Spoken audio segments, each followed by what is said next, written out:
De nos jours, la gamme d'outils et de matériaux à notre disposition en tant que créateur s'élargit comme jamais auparavant. Des composites de qualité ingénieure aux commandes numériques par ordinateur, laser et bien plus encore. Et avec l'essor des machines combinées, tout cela est plus accessible et pratique que jamais, même à la maison ou dans un atelier personnel. Mais quelles nouvelles capacités ces types de machines grand public permettent-elles réellement ? Eh bien, dans cette vidéo, nous allons le découvrir avec une réalisation différente de tout ce que j'ai entrepris auparavant.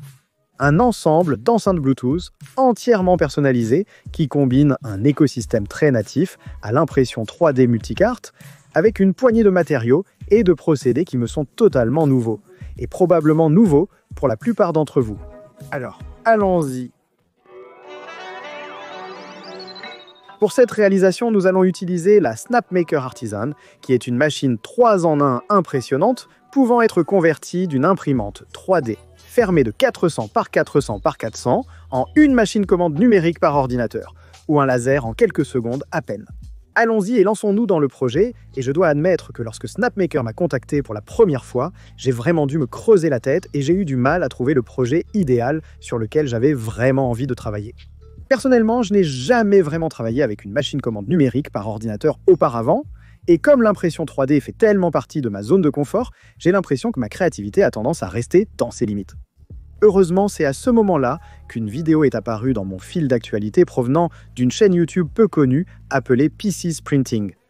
Là-bas, un gars nommé Justin crée ces incroyables enceintes personnalisées, imprimées en 3D, basées sur son immense savoir sur l'acoustique, les courbes de réponse, les pics de tension et plein d'autres choses dont je ne soupçonnais même pas l'existence.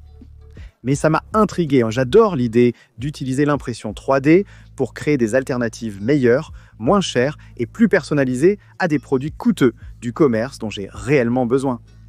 Et comme je n'ai pas encore d'enceinte dans mon studio, j'ai décidé de contacter Justin pour voir s'il était prêt à faire une collaboration entre nos deux chaînes en 2 vidéos.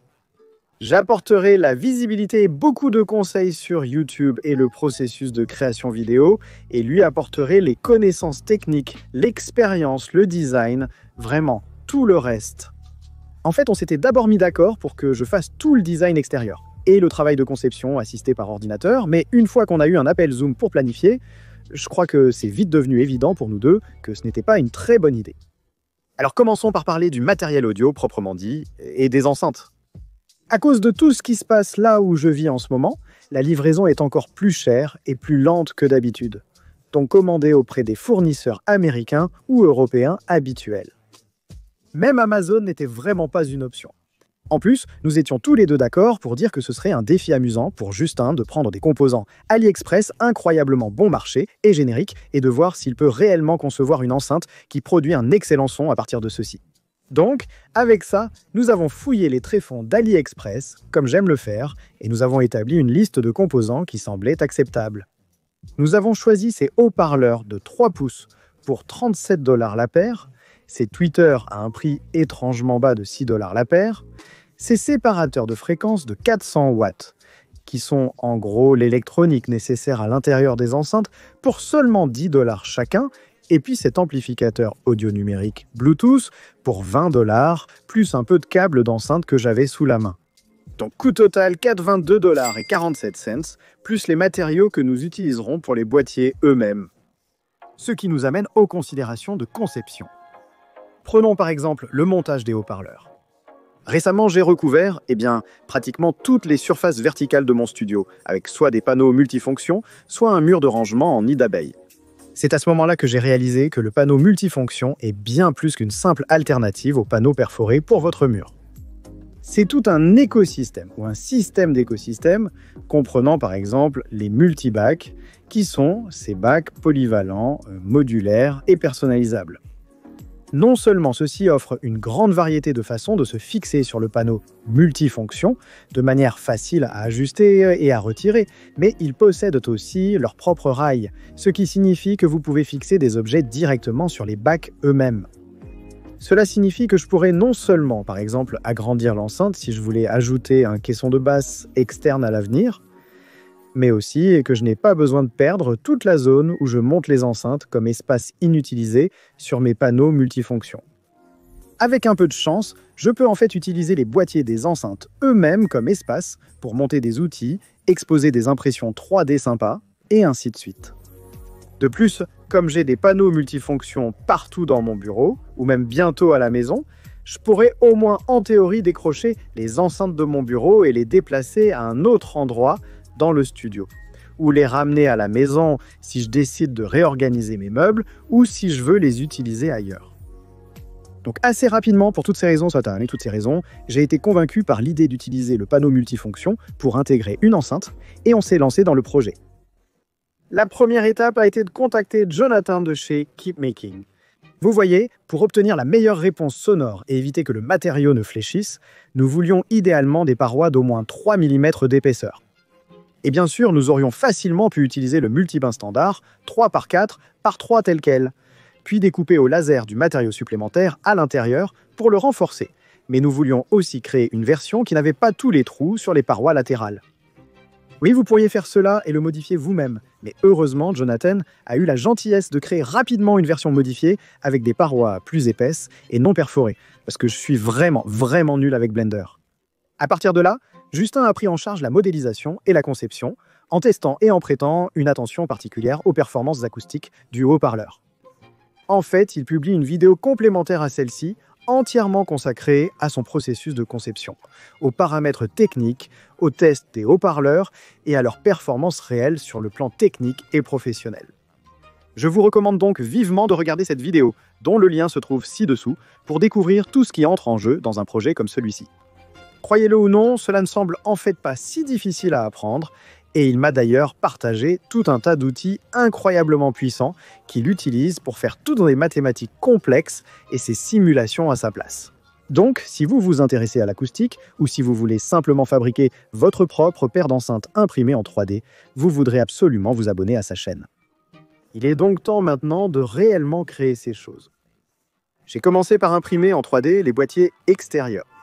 Et comme nous voulons que les boîtiers extérieurs soient extrêmement rigides, j'ai choisi du PLA fibre de carbone. Évidemment, cela a vraiment limité mes choix de couleurs. J'aurais peut-être préféré du blanc pour assortir au mur, mais je pense que le compromis en vaudra la peine. Et à propos de la fibre de carbone, moi j'ai été vraiment surpris et très content de voir que, malgré l'utilisation d'une tête d'outil à double buse assez unique avec un dissipateur thermique à changement rapide, la Snapmaker, contrairement par exemple à une Bambu Lab, utilise toujours des buses filetées M6 courantes. Donc j'avais déjà plein de buses durcies compatibles qui traînaient chez moi. Elles n'étaient pas à la même hauteur, mais il y a aussi un utilitaire automatique pour aligner chaque buse en X et Z, et on peut aussi ajuster manuellement le Z pendant l'impression. Ce que les vétérans expérimentés dans l'audience apprécieront sûrement. Comme cette impression allait prendre tellement de temps à des hauteurs de couche de 0,16 mm et un remplissage solide. Et comme ce filament était resté dehors pendant littéralement des années à ce stade, j'ai aussi largement utilisé ce sèche-filament Drywise sophistiqué que j'ai, qui sèche le filament pendant l'impression.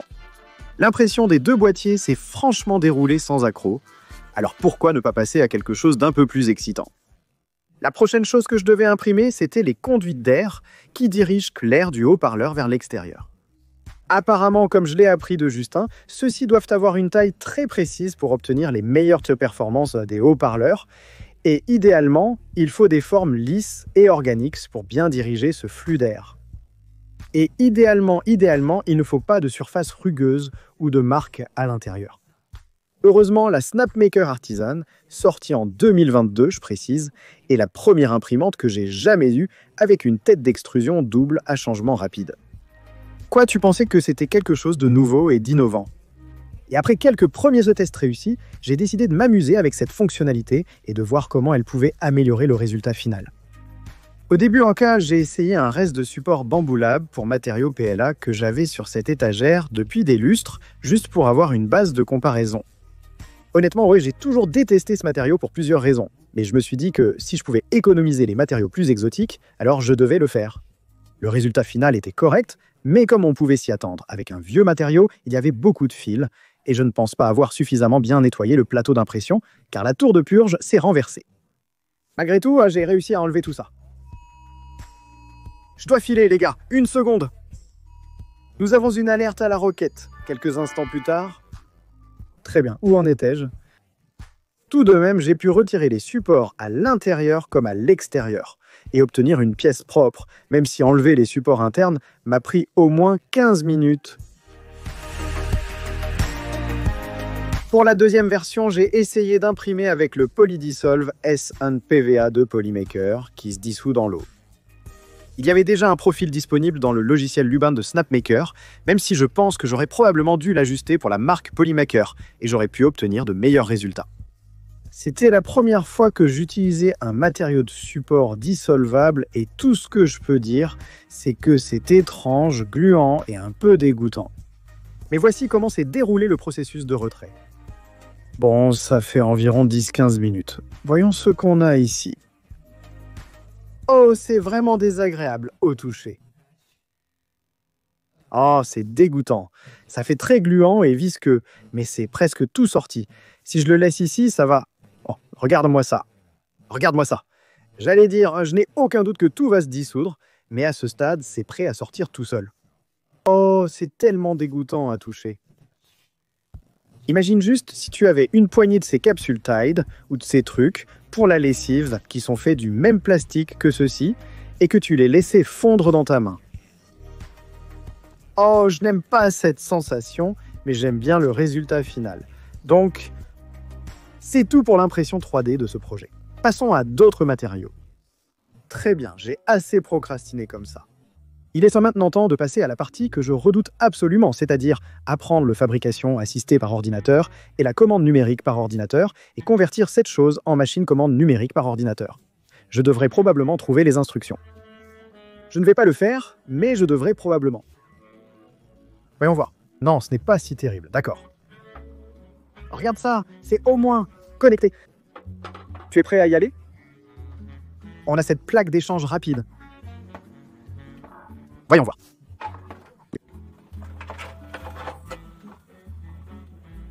D'accord, c'était fou.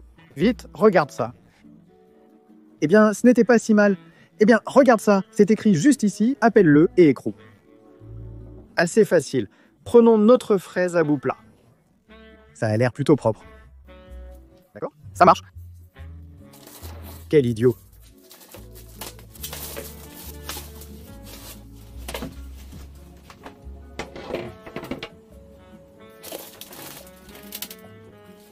C'est plutôt satisfaisant. Bon, à ce stade, je pense qu'il est clair que je n'ai aucune idée de ce que je fais. Mais j'ai un peu réfléchi et un peu bidouillé. Un peu de réfléchissage, et voici ce que j'ai trouvé. Laissez-moi vous montrer. Donc je serre mes pièces avec ces trucs, en espérant contre toute attente que la commande numérique par ordinateur ne va pas les heurter. Je ne sais pas vraiment comment l'éviter, mais j'ai un bouton d'arrêt d'urgence. Alors croisons les doigts. Maintenant, lançons la limite juste pour vérifier qu'elle ne va rien heurter. Oui. Oui, fais comme tu veux. Ouais, mon pote. Très bien, c'est parti. Je suis terrifié, mais allons-y. Ça coupe.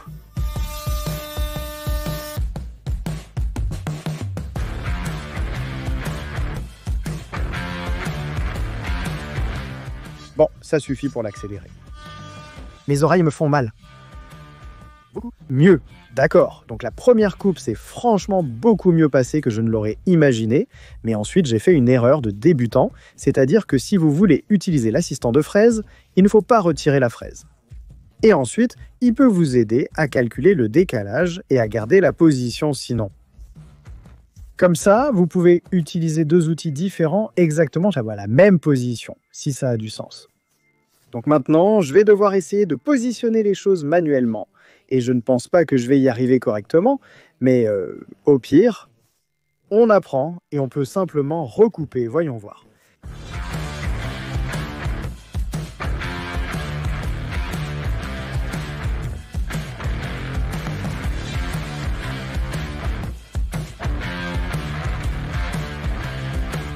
D'accord.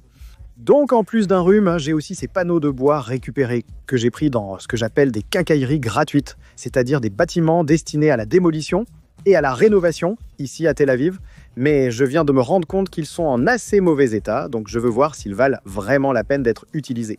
J'aime utiliser des matériaux récupérés qui étaient destinés à la décharge, si je peux, et malheureusement je n'ai pas de ponceuse orbitale, donc on va juste le faire avec un outil multifonction.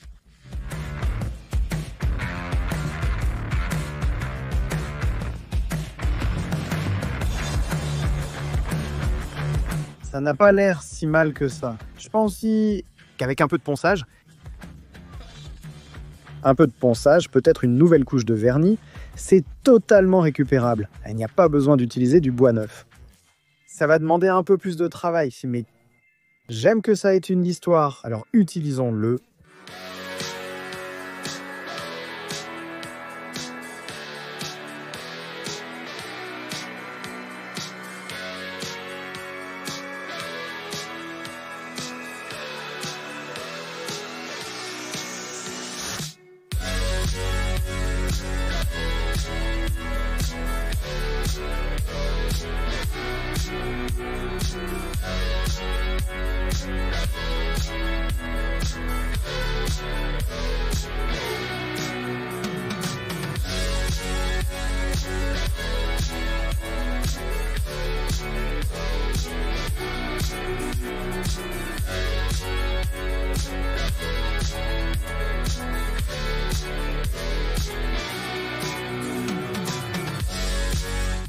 Eh bien mince, ça a pris une éternité avec un couteau de poche, donc je pense que la prochaine fois, je devrais être moins prudent, aller plus en profondeur et ne pas m'inquiéter de toucher la planche de support.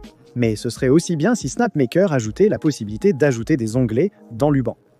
Je pense qu'on peut aussi utiliser la fonction commande numérique par ordinateur, avec d'autres logiciels de fabrication assistés par ordinateur, donc je devrais peut-être me lancer et apprendre à en utiliser un. Bon, faisons un petit essai d'ajustement, ici.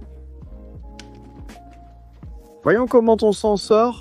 Oh oui, c'est parfaitement bien. Mon Dieu! Je n'ai pas besoin d'une meilleure tolérance que ça. Cool. Maintenant, voyons si on peut les rendre jolis.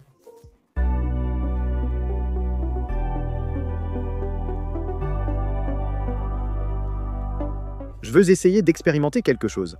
Au lieu d'essayer d'usiner ces détails, fin de l'anneau, à la commande numérique par ordinateur, et si je pouvais découper l'extérieur au laser, puis utiliser le laser pour graver à l'intérieur et enlever de la matière, afin d'obtenir ces poches sympas sans couper complètement à travers.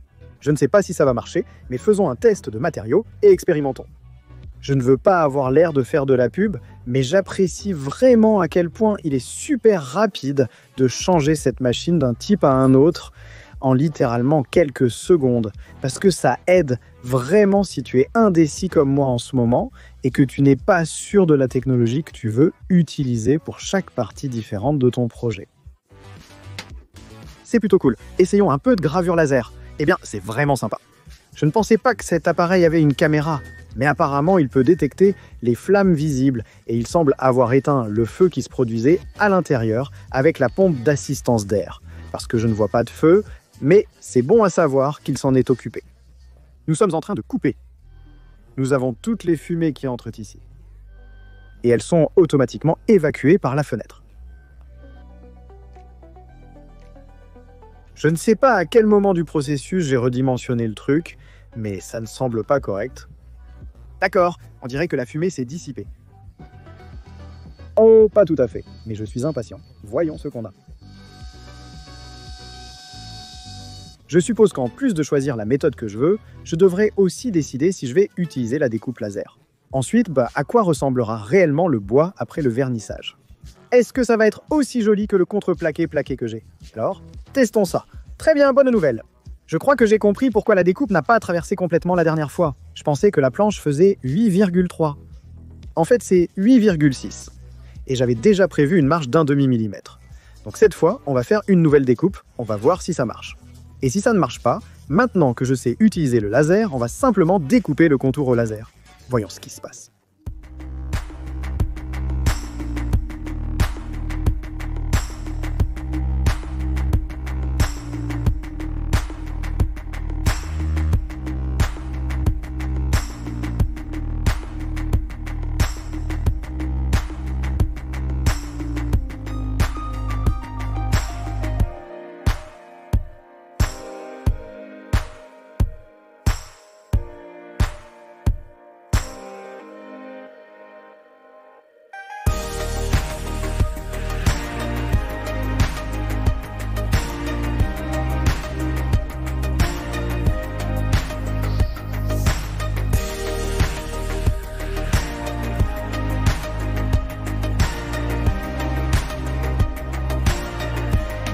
Et nous sommes de retour pour une nouvelle journée. J'ai dû rentrer chez moi parce que les choses sont devenues un peu compliquées hier.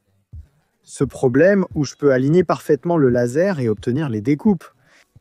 Mais ce qui se passe, c'est que comme je dois couper plus bas que là où je suis réellement, je dois focaliser le laser plus bas et ça provoque des départs de feu visibles, ce qui éteint le laser. Heureusement, je pense savoir où sont les marques. Donc je vais essayer de retourner la pièce, d'aligner le laser et de couper depuis l'avant en espérant vraiment ne pas abîmer la pièce. Et ensuite, je devrais avoir une coupe vraiment nette sans que des flammes apparaissent. Essayons. Au fait, si vous vous demandez pourquoi et comment j'utilise un laser alors que mes enfants sont ici avec moi, je veux juste que vous sachiez que non seulement cet appareil arrête le laser si quelqu'un ouvre la porte, mais il y a aussi un mot de passe nécessaire pour faire fonctionner le laser. Donc, il est sûr d'utiliser cela autour des enfants, surtout avec le filtre à air, alors bravo SnapMaker, ça a l'air vraiment bien. Et cette fois, pas d'incendie. Je pense qu'on est bien parti. On ne le saura que lorsqu'on l'associera à l'enceinte, mais oui, ça a bien découpé.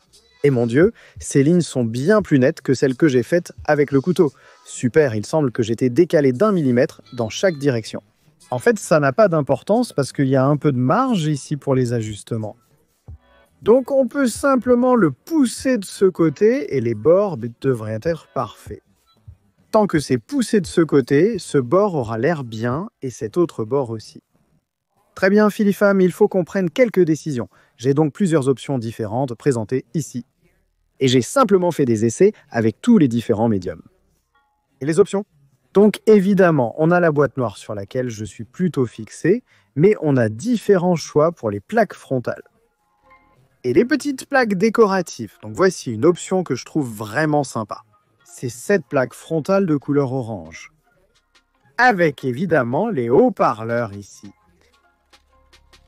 Et ceci. Cependant, lorsque je suis allé faire la découpe laser de la grille en bois, je trouve vraiment que c'est assez moche. Ce genre d'apparence, et il n'a pas toutes les belles courbes de l'autre. Et découper les poches au laser n'a tout simplement pas donné le même résultat. Je pense qu'en général, le noir sur noir est plutôt hideux. C'est juste vraiment ennuyeux. Donc je pense que je vais finalement opter pour la version en plaçage de bois récupéré. Ensuite, honnêtement, parmi toutes les options avec lesquelles j'ai joué et que j'ai testé, je pense que celle que j'aime, croyez-le ou non, c'est en fait le liseré orange vif comme ça, qui contraste avec le noir et qui correspond plutôt bien au mur. Mais j'aimerais vraiment savoir ce que vous en pensez dans les commentaires. Est-ce que je me trompe complètement? J'aime vraiment ce style. Je ne sais pas, mais je peux toujours changer aussi parce que tout ici est modulaire. Allons les assembler.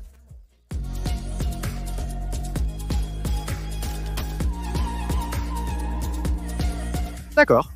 Ça a pris une éternité absolue. Ça n'aurait pas dû, mais pour une raison quelconque, je n'arrivais pas à faire adhérer la soudure avec aucun fer à souder sur ce câble d'enceinte que j'ai acheté. Et je n'ai aucune idée de pourquoi, si vous savez, dites-le moi dans les commentaires.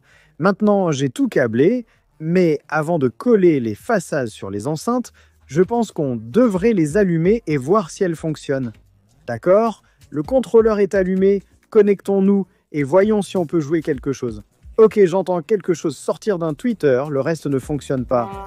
Heureusement qu'on ne les a pas encore collés, hein, non. Le lendemain.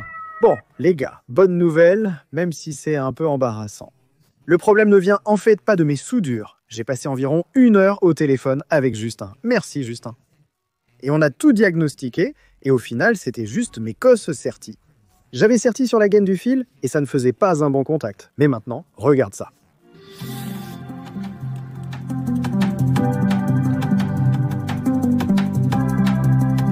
Ça sonne incroyable. Assemblons tout ça. Accrochons-le au mur et voyons à quoi vont ressembler les enceintes.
Évidemment aussi, je ne peux pas vraiment vous faire entendre à la maison comment ces enceintes là sonnent, hein. Mais je suis impressionné, et plus important encore, je suis vraiment content du résultat. Mais j'aimerais beaucoup savoir ce que vous en pensez dans les commentaires ci-dessous. En ce qui concerne le SnapMaker Artisan, je dois dire que je suis vraiment enthousiaste à l'idée d'avoir un laser facile à utiliser et une commande numérique par ordinateur facile à utiliser, tous deux avec une si grande surface de travail. Sans oublier que c'est actuellement ma seule imprimante à buse ou à changement d'outil entièrement fermée. Du moins, jusqu'à ce que je termine ce projet. Au départ, lorsque SnapMaker m'a proposé d'envoyer l'artisan, ils m'ont dit que je pouvais m'en débarrasser après la vidéo si je n'avais pas assez de place dans mon studio pour le garder. Mais pour être honnête avec vous, ce truc ne va nulle part. Et j'ai vraiment hâte de l'utiliser dans certains projets à venir. Enfin, en ce qui concerne la conception des enceintes, Justin va publier ses fichiers avec sa vidéo, donc vous pourrez essayer de les imprimer vous-même si vous le souhaitez. C'est tout pour cette semaine, mais je vous retrouve tous à la prochaine couche.